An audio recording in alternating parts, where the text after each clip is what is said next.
Thanks for tuning in to the Prime Bookseller Podcast, the bi-weekly podcast discussing all things Amazon bookselling. Hey everybody, welcome back to another episode of the Prime Bookselling Podcast. I'm Eric, and we're back for a business segment today. What we are talking about is a term that I think everybody will have heard of, but probably have not heard of in the context of thinking about their business, which is the term thinking outside the box. And why is this important?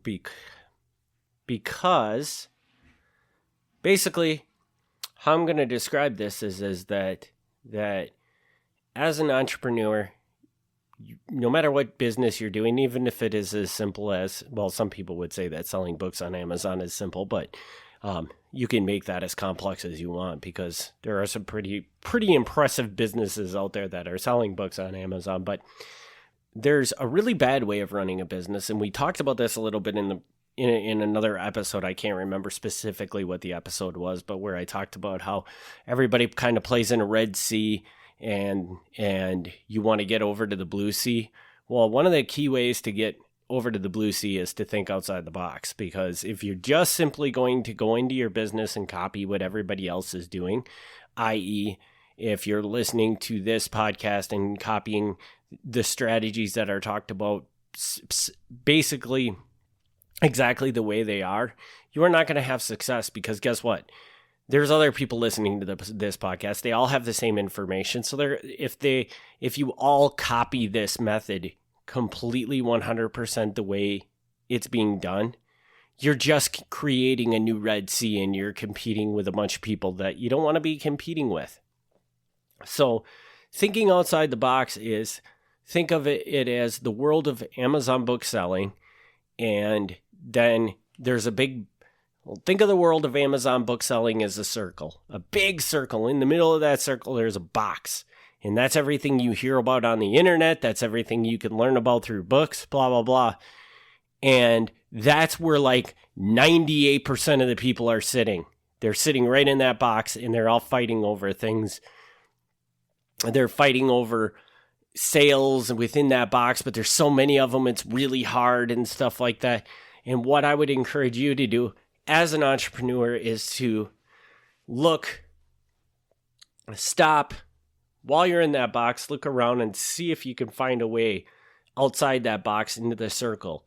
And outside of that box is all going to be the blue sea. And there's opportunities galore, and you can sit out there and you can run your business your own specific way and not have to compete over the same, 1,000 books that everybody else is competing over to sell, because those are, quote, what the internet says are the profitable books to sell. So this is one of these things. First of all, everything that we're taught in society tells us not to do this. It tells you not. Our society is built on the philosophy of stay within the box, because it's safe, it's conservative, these things work. There's no reason to go outside the box. Once you start going outside the box, you get weird, and people start looking at you like, what are you doing, blah, blah, blah. But that's the society we know. And as an entrepreneur, the entrepreneur society is flipped completely on the other way. And people, honestly, if an entrepreneur meets you, a lot of entrepreneurs are going to be more impressed by the fact that you're looking outside the box than that you're staying in the box, because as an entrepreneur, that's where the success comes from, is stepping outside the box. So in a business like an Amazon bookselling business, how do you step outside the box? And I think we've talked about this on previous episodes, but stepping outside the box is simply the concept of taking everything you know about this business, look around and see what the vast majority of people are doing. And it's not that you don't want to do what they're doing, but you want to do what they're doing because it's good to do what other people are doing, because you know it has success, right? But at the same time, you want to look at what they're doing and you want to say, okay, how can I tweak this so that I'm not competing directly with them, but I'm also basing my model on what they're doing because I know that that model has success, but I also don't want to be their competition. So I want to tweak their model just a little bit to create my quote unquote own model. And the best way to do that is to take a model that works, which you can use the model we talk about in this podcast as a model because it does work. I can attest to that it does work. And then you want to take and look at all of the opportunities that are not in that traditional box of book selling and think, how can I maybe take a little piece of the blue ocean, integrate it into my Red Sea strategy to kind of start moving me away from everybody else. And what you'll find out will happen is in a lot of scenarios when you do this, once you implement that little touch of the blue ocean strategy, if you have a good out of the box strategy, it'll start working. And what's going to inevitably happen is it's going to work a lot better. Or it's just, I'm not going to say it's necessarily going to work better, but it's going to work. It's going to be easier for you. You're going to see results faster, you'll feel like, because you don't have to compete with all these other people.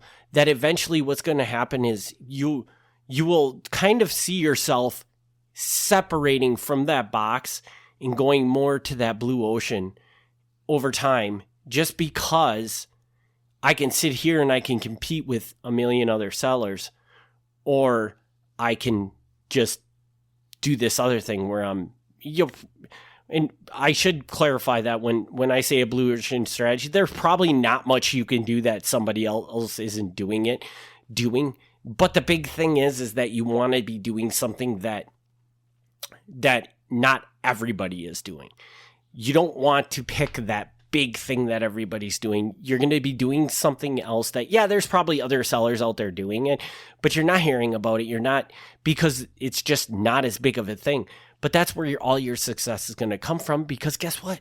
You don't have that nearly as many people to compete with.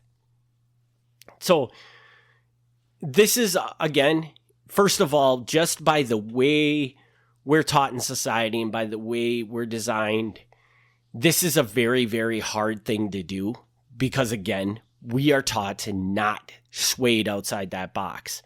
But the sooner, I promise you, even if you listen to this episode and say, I am not doing that, I am not going outside the box, that's far too risky, or that doesn't make any sense, if somebody else isn't doing it, it's probably not worth doing, then I will tell you that over time, what's going to happen is, as you become more and more of an entrepreneur, I personally believe that just about 90% of entrepreneurs they wake up one day and they've gone outside the box, because that's just what happens, because that's how you become a successful entrepreneur. So this will happen whether you try to make it happen or not. It's going to happen. But by listening to this episode and having somebody tell you that you should try to make this happen, you hopefully will get there twice as fast, which I think is going to in turn make you become a successful entrepreneur twice as fast, because I think that this is one of the biggest critical pieces to, I would say, taking your business to the next level. You will, once you have gotten, let's just say, a large portion of your business over to the quote blue ocean side, as I call it, or I shouldn't say, I want to clarify, I do not take credit for that. That is from the Blue Ocean Strategy book. I don't even remember the author's name, but he has full credit for that.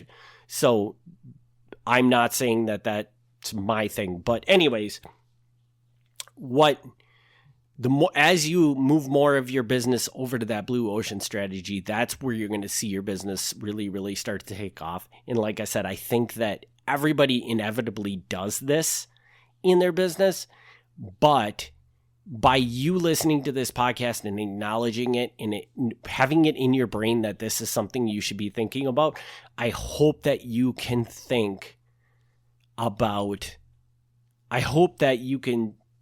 get there faster than the average person will, because most entrepreneurs that go into business, I mean, depending on your personality, there are some people that just this clicks and they become extremely successful very quickly. But for the vast majority of us, this is something that's uncomfortable for us, and it takes us a long time to get there. But hopefully by me telling you that this is somewhere you want to get to, you will get there faster and have that success quicker than the average other person. So that's really all I have for this. But I think, again, I want to reinforce that though this is only 10 minutes, please take this, think about it, because this is a critical piece of your business.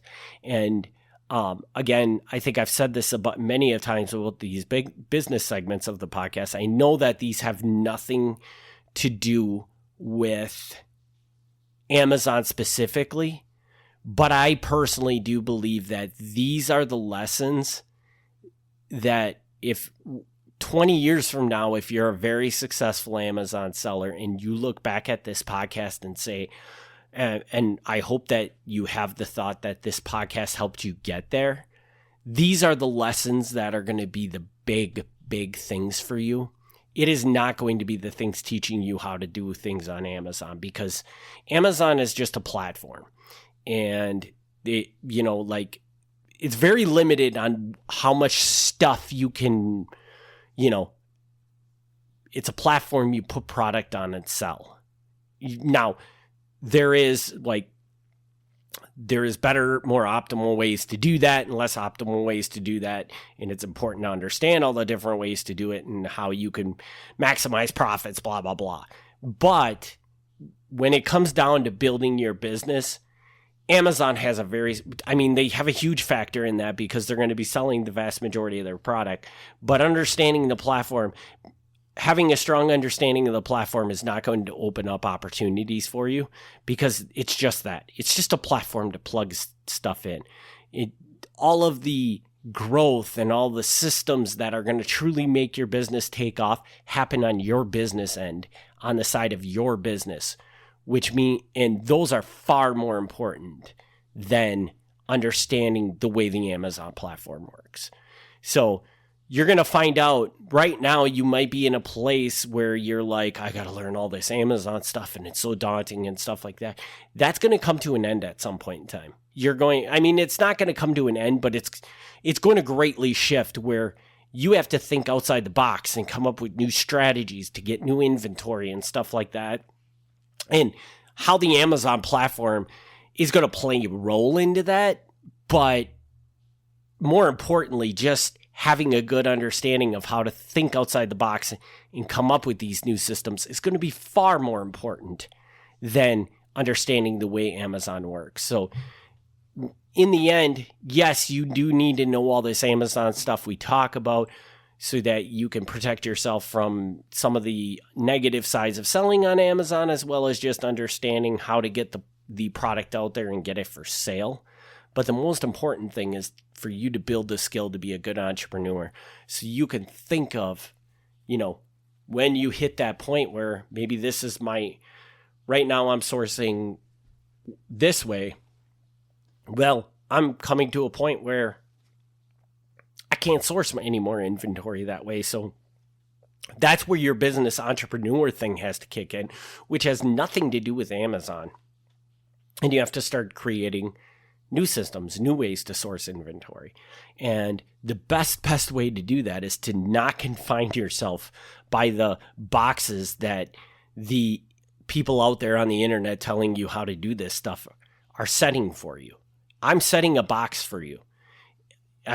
Regardless of whether you like it or whether I like it or not, I like to think that my box went outside of a lot of the boxes that are on the internet. I feel like you're getting a different viewpoint of selling on Amazon than you would get from most places, but there's still a box there. I'm still limited, and I go outside that box, but I'm still just creating my own box. And that's what you need to do. And the box needs to be different than my box. So just really think about this, reflect on this, because this can be a big part of the scaling of your business, getting it to the next level. So with that, I'm going to just wrap this episode up. Again, I want to remind everybody that if you are struggling with sourcing books on Amazon for your business, that we do have services to help out with that. You can find out about those at kingsridgemedia.com, or you can check out the links in the show note. Please do set up an appointment. We're happy to sit down with you and see how we can help you get more product for your stores. And with that, I will be back in 2 weeks with another episode, and I want to thank everybody for the continued support. Thanks. Bye. Thanks for listening to the Prime Bookseller Podcast. Join us for the next episode as we discuss all things Amazon bookselling.